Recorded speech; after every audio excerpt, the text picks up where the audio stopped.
নমস্কার মিত্ররা, আজকে চিকেন রান্না করার জন্য প্রথমে মাংস, পেঁপে, আদা, রসুন, পেঁয়াজ বাটা, তেজপাতা, এলাচ, দারচিনি, হলুদ গুঁড়ো, লঙ্কা গুঁড়ো নিয়ে নেব। হালকা তেল দিয়ে তেলের মধ্যে হালকা একটু হলুদ দিয়ে দেবো। হলুদ দিলে আসলে রঙটা সুন্দর আসে।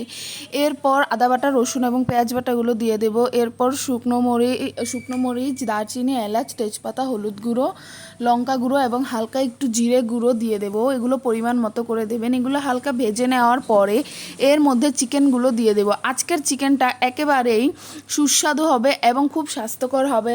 আপনারা যে কোনো মানুষের জন্য এটা এভাবে রান্না করতে পারেন। হালকা নেড়ে চেড়ে সুন্দর করে ঢেকে লবণ দিয়ে ঢেকে রেখে দেবো। হালকা দেখুন সিদ্ধ হয়ে আসলে এর মধ্যে আমরা পরিমাণ মতো জল দিয়ে দেবো। আজকের এটা আপনারা যে কোনো রোগী বা যে কোনো মানুষের জন্য খাওয়াতে পারেন।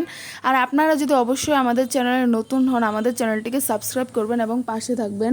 ফুটতে ফুটতে আমার রান্না হয়ে গেছে। দেখুন কত সুন্দর চিকেনটা রান্না হয়েছে। এটা খুবই স্বাস্থ্যকর।